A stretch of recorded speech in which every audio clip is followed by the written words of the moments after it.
So, welcome back to episode number 24 of the IWT UK podcast. This is a very special episode of the podcast. We're over in Serbia. We travelled 3 hours on a plane to come out to NSYS Group. They create a robot called Riva. And now this thing is really cool. I've been teasing you about it for a while. This thing is cool. I'll let Mike explain it a little bit better, but with no further introduction needed, this is Mike from NSYS. He is the business development manager down here. We had a brief chat already earlier on today. This is it's not, the one before wasn't formal, but this is even less formal still.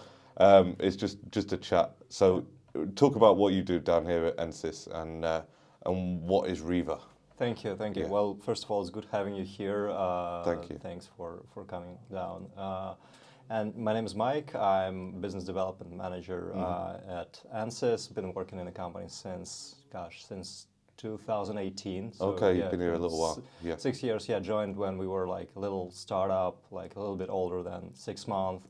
Yeah. And yeah, here we are currently with more than, I think, 500 customers across the world, Wow. like in different countries, different continents. And yeah, we basically started as a software development company. First of all, we started with our diagnostics and data erasure product.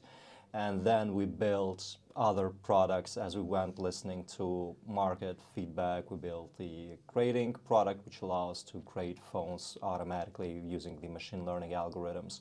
We built the buyback product, which allows to price the device according to customers' custom-made algorithms. Yeah. And we built the inventory management solution. Then we thought, okay, since we have all those solutions and everyone's talking about automation, let's build a box that will embody all of our solution and will enable our customers to do everything in an automated way. So it's a really cool. We've had a hands-on demonstration earlier, and it's a very, very cool product that you've got there, and I know that it'd make a big difference to a lot of our subscribers and followers. What sort of where are you moving forwards with this? So this is we're here to help you sort of promote this product and reach new audience. Is that where you're going? You just want to mass outreach, or where are you heading next? So we always are listening to what our customers are saying, right? Yeah. And why we end up with developing Riva is because we have our own in-house development team, and we're always, asking our customers, okay, what do you want to do next? Like, if you imagine, like the perfect solution, perfect software, what would it be? So we ask a lot of questions like that. So that's how we ended up with Riva, and we feel like we found this specific demand that is on the market. 100%. And basically what we are doing now and what we are continuing to what we'll continue to do is listen to what our customers say, and basically we are focusing on both software and hardware at the moment. So we're gonna improve the software, listening to to what our customers say, what's needed most. And we also, like as I was saying to you earlier, we also going to build like new hardware solutions, new robots as well. So these are coming. So I don't want to again spill like not too many secrets. Too many secrets and details now, but we have a few exciting products. So obviously the machine works. The thing what's really unique about this machine is the sort of grading system, because admittedly there are, and I don't want to insult you in any way, there are other testing devices, not devices, but testing software available. Sure. But what makes it very unique is the AI grading system that's available on this. And it basically works by taking a photo, well, several photos of the front, the back, and the sides of the phone. How is like things like GPT, I don't know a lot about AI, I'll be honest. Has that helped? Because you caught me using ChatGPT earlier with some questions that I'd generated. Has GPT helped with this, or does this run on its own AI? It's run on its own machine learning algorithm. So basically how we build that is we asked our customers to take photos of the phones that they were created and let us know the grade of these phones. Okay, yeah. So we built our own data set of 50,000 devices that were graded manually by our customers, on all sorts of devices, iPhones, Androids, different makes and models. So once we had this data set, we fed it into machine learning algorithms so that it actually uses this data to teach itself and give you the proper grading according to that element. Now that makes a lot more sense to me. I think sometimes I need child terms to explain it, and even when I speak to ChatGPT, sometimes I ask it to explain to me as if I'm dumb. So that'll help definitely me, maybe some of our viewers. Most of the viewers are a lot more intelligent than me. But no, that makes a lot more sense. Sorry I interrupted you there, but so you started off with an initial data set of like 50K photographs of these graded devices. Have you added to that since? And will you get more better data from that? Sure. So that is still what's going on. So the algorithm improves with every photo that's been taken and analyzed. So that's true. There is also another, since you mentioned GPT, there is also another exciting update that we launched, just recently, like a couple of weeks ago. Is what we call auto grading 2.0, and this is where we're utilizing the OpenAI technology, because the logic there is going to be a bit different, right? So we're gonna take pictures of the photos. We're gonna show like a heat map of the damages. Like on different, it's really cool. Like we're gonna have like different squares that are painted, green, red. So it's gonna highlight where scratches, cracks, and dents are, and moreover, it's gonna count the number of scratches, dents, and like spider web damage, what have you. So you're gonna have a really granular report on the grading, and you're gonna like understand specifically why the phone was graded the way it's graded. And our goal is to give our customer power to actually, have their own grading criteria for them. Okay, let's say 2 scratches, it's already, if it's on the screen, it's a B grade. So if there are like 5 scratches, it's a C grade. So they will be able to tweak how this number of scratches, cracks, dents, what have you, will impact the grading. That's interesting, because probably about 10 minutes ago, maybe an hour ago, I came across another company's grading sheet. And they had, I've never seen anything like this before, because we just do it. I'd grade a device by looking at it and sort of having a look. If it's got a scratch, it becomes B. If it's got a lot of scratches, it's C, and if it's damaged, D, etc. Now they've got very specific sort of lighting settings for it, and then the number of scratches as well. So having you mentioned that as well, I've just put 2 and 2 together in my mind. So yeah, that is interesting to see that. I was thinking of something else. This is what my mind does. We did this. No worries. I have about 100 questions that go through my mind at the same time, and I need a little time to process it sometimes. So another question. Well, I don't know if this would be possible in the future. Do you think that it could be that from the data what you collect, would it be possible just to do this through an app rather than having the machine altogether? I know the machine's your baby essentially. But would it be possible to do this through an app on your phone where you take a photo of a device and then maybe it could grade it in the future? It is technically possible even now. And we have one very brave client who is actually pulling that off right now. Why I'm saying brave is because it's not very typical for companies to give that technology to end users, because normally they want to make a user journey flow as easy as possible, right? For example, when you're doing trading, you're normally just answering some basic questions. Nobody's asking you to do like a full diagnostics test of your phone, download an app from an app store, because that creates friction, and companies afraid that they're going to have a drop-off at this point. But technically, we do have the possibility of giving an end user the possibility of downloading the auto-grading app, for example, and grading their phone. The problem here is they have to have 2 phones, right? Because they have to have like a second phone that they're going to use to download the app and make photos. But as I said, we have one customer who is doing that right now. Normally, when I was honestly, when I was speaking with them, I said like literally no one did what so you guys are doing now. my train of thought with this is that you get companies in the UK. We've got like Music Magpie, Yeah. Back Market, and these are big companies that buy phones from end users. Now a lot of that is done through the post, and Yeah. what I find. A lot of the feedback that we get in the store, definitely, because some people might bring them to us after they've been knocked down in price from these companies, and rightly so, because they're not buying an excellent condition iPhone, they're buying a good or a grade C. Now, if they had the power, like let's say there's a Music Magpie app, and they can integrate your software in there. Sorry, I'm brainstorming here, Yeah. but it's cool. I like it. They could integrate the NSYS software into their app, send it to the end user to take some photos of the phone before they send it. Yeah. And I imagine that is going to rule out a lot of that friction, what's created by misgrading the phones before sending it in, and it maybe even streamline the process. So that's where I was sort of thinking with that. Yeah. And then before I sort of stumbled in my mind before where you were saying about the different points where it'll grade it and create the squares and stuff.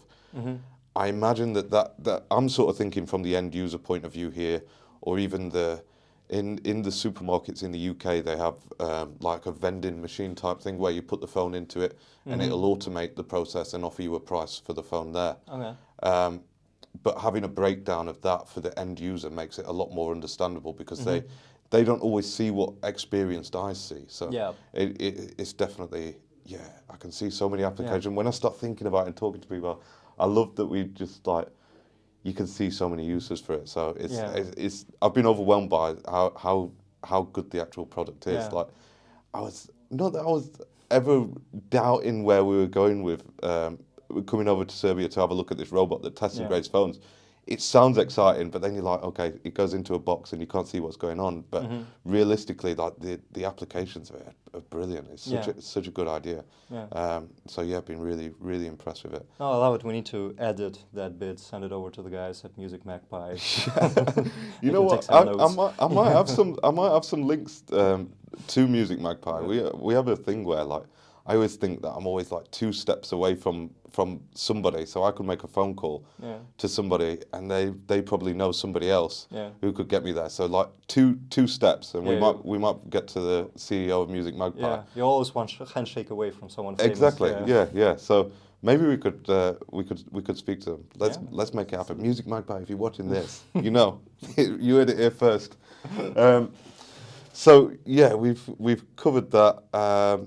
In terms of like end user, I'm going to talk about the application a little bit more again, because honestly I'm excited for it, and I can see the Revo box in our store on a little with a shelf above it and a nice iPad above it or some kind of display.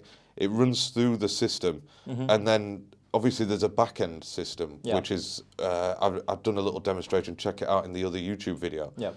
But there's the option for a front-end system as well, where even like technically, with a little guidance from like a store owner, somebody bringing a device in for trading could look at that and make a decision there and then, and probably automate that process even still.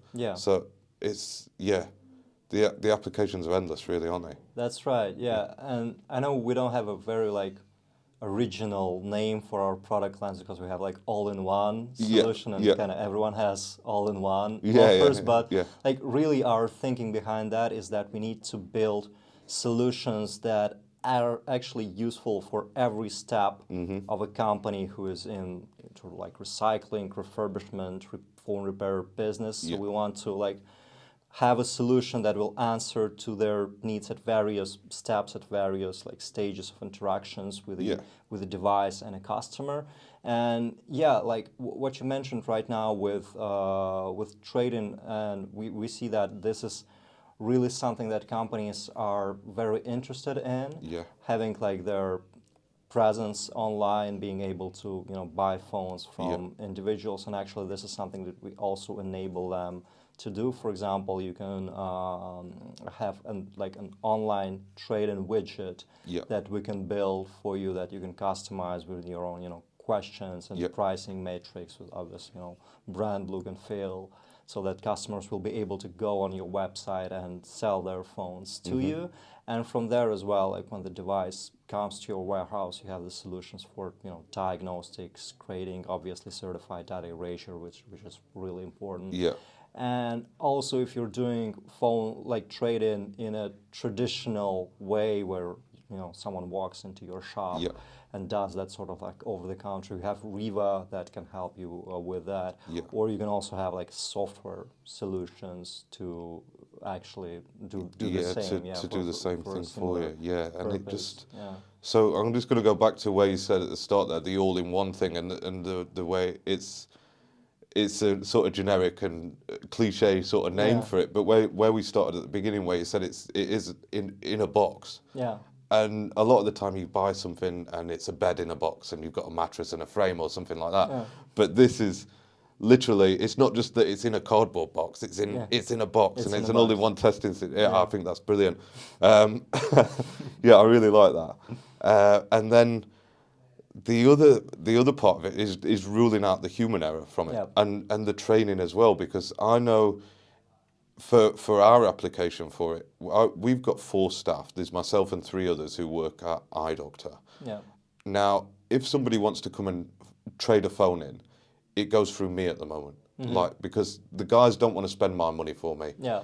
And I understand that, because they don't want to make a bad decision. They don't want to spend £300 when something should have been worth £200. So that's £100 loss. Now, using that just rules out that, because I've not seen how you set it up on the back end, but I imagine that it's something like a CSV file. I'm imagining iPhone 8 grade A is worth X, B, X. That's right. And you set the prices for that. And then you can just see it straight away in the back end. Yeah. So simple. That's so right. Simple. That's right. Crazy. Yeah. Yeah. Do you guys call you like when you're not there and there's someone like? I'm not muddying the water on the podcast, but yeah, for sure they will call me. But sometimes you appreciate that, because you might miss a deal if I'm only around the corner or something. I'll be like shooting round, but I don't mind. You know how it is. You've been here a while and you're high up here, aren't you? So that's business. I always think so. Yeah, but that's in the same time that's a bottleneck for your business to grow, right? Exactly. Because you're not always there, right? Yeah. You need to have something in place that will basically embody your knowledge. Yes. And people will be able to use that without you being there, right? So this is a system that you can implement, and it will just work on its own without you being there. Because why I ask you about if they call you, because this is literally something that I hear with companies who are doing some trade-ins. This is literally something we could talk about all day, like systems and processes. Maybe like one shop and maybe like 5-7 deals during the day. Yeah. And they want to expand, and there is no way to do that because they're like, it all comes down to the business owner doing that. No, I'm glad you've sort of prompted that, because it's something that we don't talk about often enough. Like, especially for somebody on my size, like we're a small store. I think that I've got an exception where I spend a lot of time doing the social media stuff and the video editing stuff. Now, I employed Alex to do that, who you met earlier. Yeah. That made life so much easier. But going from that step where you're an individual to employing a couple of people, that's hard. Employing a third person, it's hard still. Getting those systems in places, or you could spend 10,000 quid on a Riva machine, and like we say, it's a process in a box. It's there. It's ready to go. So it's. I imagine that something like that will pay itself off very, very quickly. Like, think about it this way: your time as a business owner is more expensive. Oh yeah. That's another thing that I talk about a lot more when you get to a point where you're becoming more successful. It's you're not exactly buying things, but you just have to buy time. So you buy the time in employees, or in better equipment, and it does. It seems to be, we've overcome that hurdle now, and we're getting there. Like, we've got a good system in place in the shop for taking in devices. I'm not sure how I'll go on with training another member of staff, because it's a difficult industry to train, I always think. So I'm going to try and expand on that a little bit more next year when we go out to China. But yeah, I think that a revar machine could Yeah. even. I know you guys would love to sell 5 machines to the big dogs. They're your main target audience, really. But I think even small shops like ours would really benefit from something like that. You know what? Like, obviously, I would say, big companies are a good fit for us. They're like our target market for that. But not only, like, actually, we had a lot of sales. Like, we had our own hypothesis, before launching that, who would this serve most? We were thinking, okay, would it be, wholesale? Would it be retail? Would it be big companies, small companies? And we found out that it's really difficult to narrow it down, right? For sure. Because there is a use case. We have companies, for example, who have clients in France who are like, they don't have a very big shops as well. I think they're maybe like your size, right? Yeah. And they bought this machine specifically to do trade-in, right? Because again, the owner had to do that himself, and it was impossible at some point to scale the business. He needs to do something else rather than be at the counter and evaluating the phones day in, day out. It's not the job of the business owner, right? So that's the use case. And on another hand, we have like big customers who are doing like tens of thousands of phones, and they're using that in the warehouse to streamline the process. So we're, as you can say, obviously for bigger companies, it's maybe easier because they have more, cash flow. Capital, I suppose. You're 100% right. But the product itself is very flexible, right? Yeah, that's right. Yeah, no, brilliant. So, Mike, I'm going to wrap it up there. If there's anything else that you want to talk about real quick, or are you happy? No, I'm happy. Just really appreciate having this conversation. Thank you for. No, I love it when we can bounce ideas around, and like I've looked at the machine all day and been able to sort of expand on it has been really good and giving us some good insight into it. So I really appreciate your time. Thank you very much. Guys, that wraps up this episode of the podcast. Let me know what you think. Have a great day and see you in the next video.